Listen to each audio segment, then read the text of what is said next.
Hello friends, स्वागत है आपका हमारे इस चैनल मनोरंजक स्टोरी पर।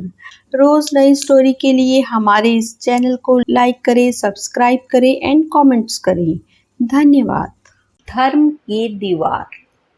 शाहिद लखनऊ एयरपोर्ट के बाहर आया। उसने सोचा कि किस होटल में कमरा लूं। यहाँ तो मैं किसी को जानता भी नहीं। तभी एकाएक उसके मन में विचार आया, क्यों ना तिवारी मोहल्ले में ही कोई होटल तलाश करूं। शायद वहां रहने के लिए कोई अच्छा सा होटल मिल जाए और जिस काम के लिए मैं यहाँ आया हूँ हो सकता है वो काम भी पूरा हो जाए। यही सब सोचकर शाहिद ने एक टैक्सी रुकवाई और टैक्सी ड्राइवर से पूछा, भाई तिवारी मोहल्ले चलोगे? हाँ, क्यों नहीं, चलेंगे साहब, ज़रूर चलेंगे। टैक्सी ड्राइवर बोला, ठीक है तो चलो। इतना कहकर शाहिद ने अपना सामान टैक्सी में रखा और फिर बैठ गया। तब टैक्सी ड्राइवर ने पूछा, तिवारी मोहल्ले में किसके यहाँ जाएंगे साहब? वहाँ मेरा तो कोई नहीं रहता, लेकिन मुझे वहाँ कोई काम है। अगर वहाँ कोई अच्छा सा होटल हो तो तुम बता दो। शाहिद बोला, हाँ वहाँ तो बहुत सारे होटल हैं, लेकिन उनमें से एक होटल बहुत अच्छा है और वो होटल है तिवारी अंकल का, क्योंकि वे अपने मेहमानों का खास ख्याल रखते हैं। उनके होटल की मेहमान नवाजी भी बहुत मशहूर है। खासकर मुस्लिम मेहमानों का तो कुछ ज़्यादा ही ख्याल करते हैं वे। ड्राइवर बोला। ड्राइवर की बात सुनकर शाहिद बोला, ये तो बड़ी अजीब बात सुनी कि कोई हिंदू मुसलमान को इतनी अहमियत देता है। अभी आप तिवारी अंकल से मिले नहीं हैं। जब मिल लेंगे तो आपको भी पता चल जाएगा कि वो कितने अच्छे इंसान हैं। ड्राइवर बोला, तुम इतना सब कुछ कैसे जानते हो उनके बारे में? शाहिद ने पूछा, मैं उसी मोहल्ले में रहता हूँ ना, इसीलिए। ड्राइवर बोला, ओह ये तो बात है। शाहिद बोला, हाँ साहब, मैं एक मुस्लिम परिवार से हूँ। मेरा नाम अब्बास है और तिवारी अंकल ने हमेशा मेरी मदद की है। ये टैक्सी भी उन्हीं की मेहरबानी से खरीद पाया था।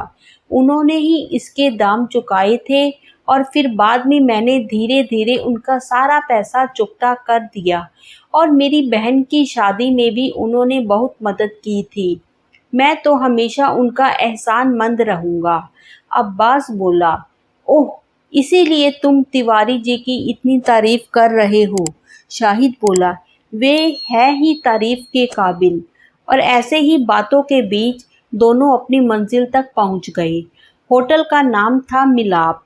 अब्बास ने शाहिद का सामान टैक्सी से नीचे उतारा और अपने हाथों से सामान को लेकर वो शाहिद से बोला, साहब मेरे पीछे पीछे आ जाइए।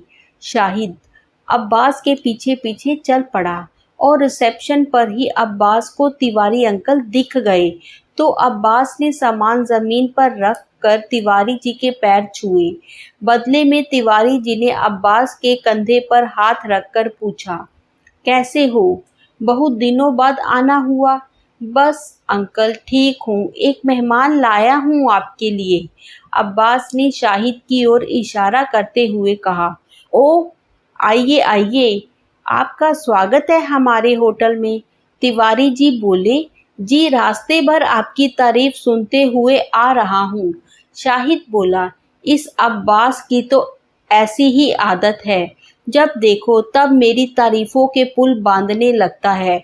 तिवारी जी बोले, अंकल झूठ थोड़े ही कहता हूँ, आपकी दरियादिली से तो हर कोई वाकिफ है।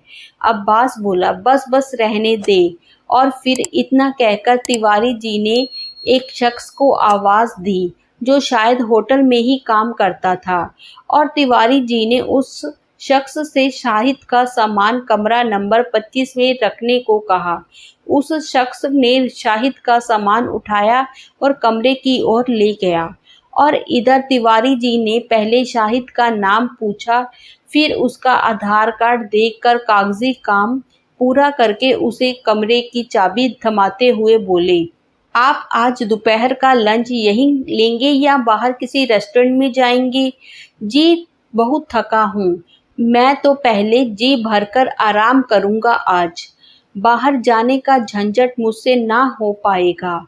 मैं तो लंच यहीं कर लूँगा। शाहिद बोला, तब तो बहुत अच्छी बात है, लेकिन एक बात बताए देता हूँ। हमारे होटल में केवल शाकाहारी भोजन ही मिलता है। तिवारी जी बोले। मुझे कोई एतराज़ नहीं, शाहिद बोला। तब अब्बास बोला, तो अंकल मैं चलूँ? हाँ बेटा ठीक है। और इतना कहकर तिवारी जी ने अब्बास को अलविदा कर दिया।